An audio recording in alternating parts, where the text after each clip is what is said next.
We are very proud to announce UMP Trading is an official partner with a proven profit track record. Yeah, if you want great returns on your investments, be sure to check out UMP Trading. Hello, welcome back to everyone that's tuned into our channel, American Ultra Stock. Here we are today to bring to you guys one of your favorite segments, apparently, the Stock Watch, where we analyze the players whose stocks went up or down based on their performances or not, based on other factors that may have contributed in terms of their career, USMNT perspective. So, Braden, to get started, I'm just going to say it's on the thumbnail. Everybody knows it's a no-brainer here. Captain America himself, Pulisic, again, he was on my stock watch as a player to go up, and he delivered. What do you think about his performances? Does he also make your stock up list? Yeah, so I was going to put him on mine, but it's a bit too obvious for me. I mean, I think it was pretty clear that you would pick him. So I actually went for another winger. That was Alejandro Sendejas. He had 2 assists in Club America's win over Necaxa on Wednesday, and yeah, I mean, I think he had a good performance in the Leagues Cup all around, and he seems to be backing it up in Liga MX. So hopefully his good performances recently will have him making the cut for the September camp. I mean, he didn't have that great of a Gold Cup, I think. He definitely underwhelmed, but Greg will still probably call him up because he's a dual national and he's been playing well recently. All right, so that gets us started with stocks up. Now, second player, I'm going to pick a guy that everybody in this channel probably knows by now. I love Serginho Dest. I mean, it couldn't go any further down, so anything would make his stock go up. But the fact that he actually played, got a full 90 minutes on for Nice, good result for them as well, away from home. I mean, it kind of sets them up for success in the competition. I'm picking Serginho, and I thought he had a good game too. Looked all right, really good defensively too, combining well with Noah Lang. I think he's such a good player, so it's going to help him a lot in terms of creating going forward. So yeah, definitely stocks up, and I think he lines himself up for a good season ahead, hopefully to revamp his career. What about you, Brandon? Who are you going for? Okay, so for my second player that I'm going for, whose stock went up, it's Joel Senora. You guys probably are more familiar with his brother Alan. They were both at Juarez together, actually, and they ended up both leaving about the same time, around a month ago. And unlike Alan, Joel's actually found himself a club. Signed for Huracan in Argentina, and he started the first game of their new season, came off the bench in the second one, and he didn't play amazingly. I mean, he still needs to take time to settle in, but I think it's definitely an encouraging sign that he's actually founded a club, unlike his brother. And I mean, yeah, it is important to be playing. So I think that's why his stock went up. And yeah, it's definitely a player that we don't ever see getting hyped up by the fan base. And I rate him better than Alan, even from a long time ago. But everyone seems to pick up on Alan because, he's a little bit more famous and he is technical, but good pick. Now, my last pick, I'm going for a player who I don't think had the greatest of games, honestly. If anyone watched this, they would probably realize that what the fan base has as their image of him is a little bit wrong. Luca de la Torre, I think that he played all right, played in his more natural role, so that's nice. I think it's always good to see him get his first start in the season. He finished the season all right last year, so it's nice, definitely stocks up, but he's not good defensively. If anyone watched it, for 50-50s, he was always backing out. Doesn't really know how to position himself defensively. It's not that the work rate isn't there, it's just that I don't think defensive awareness is there. But still, it seems like I picked his stock to go down the way I'm saying, but it's nice that he played. I thought he was good on the ball and looked all right, looked like he belonged in his more preferred position. So yeah, Luca de la Torre for me. What about you, Braden? Yeah, and I mean, in a game against a team like Real Madrid, you have to just take on the positives there. But for my last player whose stock went up, I went for Dwayne Holmes. He's had a great start to the season with his new club, Preston North End. He scored the winner in their comeback win over the weekend against Swansea. And I mean, he's been a crucial part in their early success. I mean, I don't think anyone would have expected them to be in a promotion battle, but here they are, tied on points for second place, 5 games into the season. And I mean, if he keeps up his form and the team keeps up this form, maybe we could even see him in the Premier League next year. I know it's a long shot, but he's a player that I think a lot of people don't have on their radars or have written off because he hasn't really been playing for the biggest clubs. He's kind of been a championship lifer, but yeah, I think he should be given a shot, especially with some of the recent injuries we've had. Yeah, that's a great shout, and you can never know what's going to happen. It's impossible to predict the championship. So yeah, maybe we do see him in the Prem next year. And now the players' stocks went down. I'm going to start just with, I'm going to do this out of my responsibility of picking him to be a player whose stock was going to go up. Buzio, I think he played all right. It was one of the best games I've seen from Buzio, but just the fact that the Bjorkas and another Scandinavian guy playing for Venezia came on for Buzio and looked amazing. I mean, honestly, this guy looked amazing, like a baller. Everybody in Venezia's posts and fan pages, YouTube channels, everyone was hyping him up. Looks amazing. But Noli too said that it was impressive to see how he played 10 times better than he practiced. And that's the same position as Buzio. And Buzio had an okay game. I think on the ball he was really good, really silky with his passes. But the work rate was really low. It's kind of sad to see the intensity go down a little bit. Maybe it's fatigue. I don't know, but these guys just play once a week. So it's just stocks down, and based on the fact that he was getting a starting spot and this new guy comes out of nowhere and played really, really well. What about you, Braden? Who are you going for the first player whose stock went down? Yeah, so my first player whose stock went down is a center back who probably a lot of you guys haven't heard of. It's Maximilian Dietz. He's playing for Greuther Fürth in the second Bundesliga, along with, maybe you guys will know it, Julian Green, former US international. But yeah, I mean, he's had a good start to the season, but in the game against Hertha Berlin this weekend, it was just everything went wrong for him and the team. I mean, he got dragged off in the 34th minute when they were already down 2-0. They ended up losing 5-0, so I guess that's a little encouraging that he didn't seem to be the problem there. But yeah, getting subbed off in the first half, especially as a defender, is an awful sign. So his stock had to go down.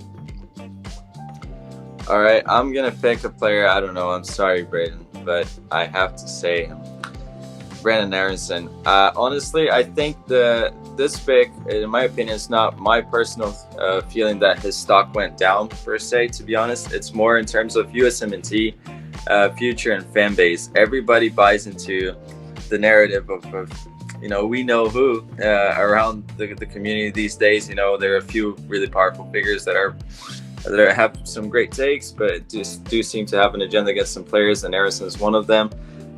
Honestly, if people actually took the time to watch him and not judge by app ratings, I feel like it's just a bad match, not a horrible match. Oh my God, it shows that it was just a fluke last week when he got applauded off the field. But the stock does go down. He got sent off, and just based on that, on the turmoil that's going to have on his reputation and the way that the fan base reacted to it without even caring to watch it, I have to pick him. Yeah, that's definitely fair. I just want to say quickly, for all of you US fans who judge people without actually watching the games, just watch. Like, he did get sent off, yeah, and he should be smarter maybe with some of his challenges. But the first yellow card, I can't even figure out what it was for. I mean, I watched it back 10 times and I still can't see it. It just seems like the refs have an agenda against him, honestly. But moving on to my second player whose stock went down, it's Devin Tanton, the former youth international who has represented Colombia actually in the U20 World Cup over the summer. So from that aspect, his USMNT stock went down this summer, but he played for Fulham's U21s last week in the EFL Trophy, which is basically a competition where all the teams from England's third, fourth tiers and then the Premier League U21 teams just have a cup competition. It's good to, shine some light on some of the younger players, but his stock went down in this game. I mean, he conceded 3 goals along with US youth national team keeper Alex Porto, who was also playing, and he missed the decisive penalty as well that ended up losing them the game. So it's good that there's a competition out here that they can play against pro teams as youth players and get some feel as to how the pro game is different from the youth games. But clearly he did not adapt well, so his stock has to go down for me.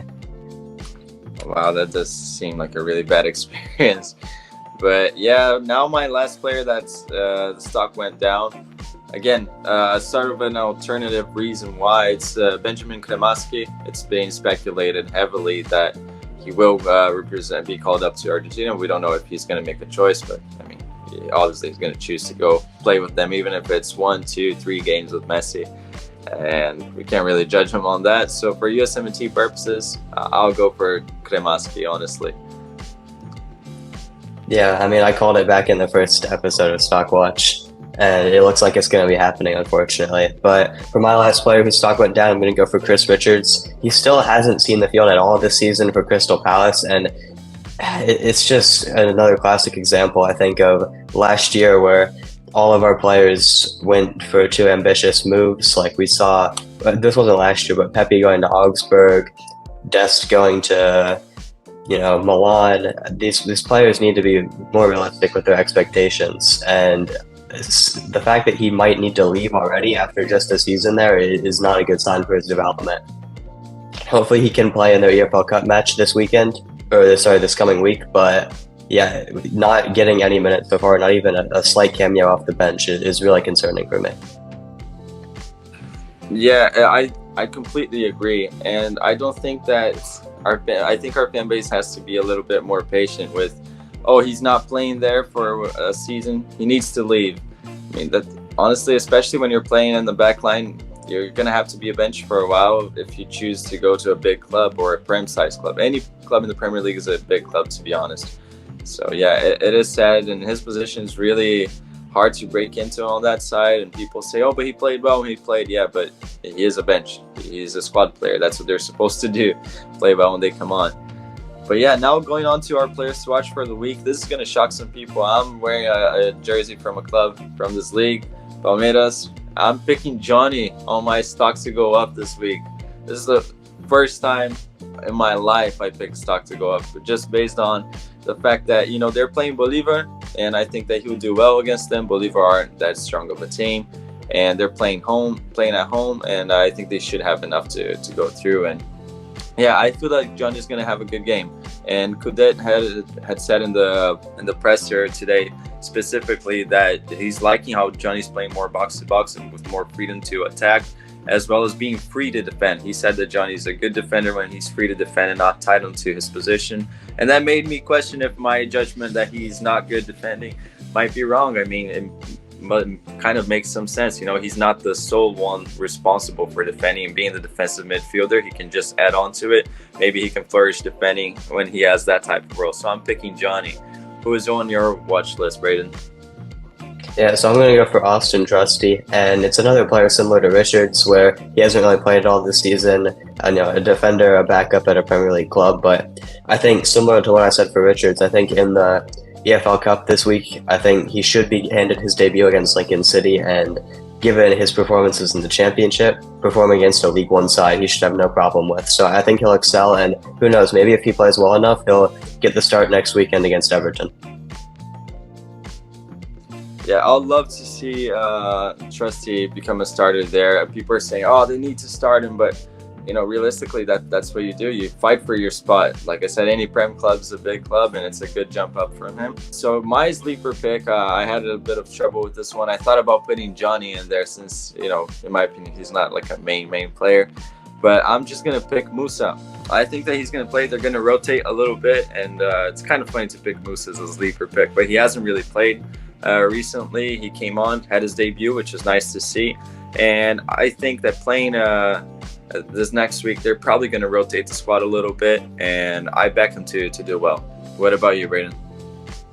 Yeah, so my sleeper pick is a dual national that might not be on the radar for many people. It's Christopher Lund, the left back, the Danish dual national. He came from Haken. He just signed for Palermo in Serie B, and he should be looking to make his debut this coming week. They've got 2 games, I think one on Tuesday and one on Saturday. So he should be looking to impress with his new team. He's had a full week to train with them because the game last weekend got postponed because there's a bit of uncertainty in Serie B with who the last team is actually going to be. They still haven't filled all 20 spots, which is a bit concerning from that league. But not going too off track here, I think Lund is a really important player, honestly, for our future. I mean, we don't really have a backup left back, and he's been impressing in Sweden with Haken. And if he can take the Serie B by storm, like we've seen Tanner Tessman have with Venezia, I think he could definitely be on the radar for the future, as long as we get him before Denmark too. Yeah, I'm surprised Venezia didn't go for this guy. He's Scandinavian and American, Come on, how did we let another Serie B club sign him? But anyways, thank you so much for the video, Braden. Thank you guys for watching this long. Let us know in the comments what you thought of it, and any players that are on your watch list for this next week. I'm just gonna say my other sleeper pick that I almost picked was Malone, because it's against Zurich and they have a bad defense, and I think that Basel might score a few goals there, and he might do well. I'm backing this guy this season, so hopefully it doesn't make me look fool. All right, but thank you so much. Make sure you give it a like, share, and subscribe. We'll see you next time.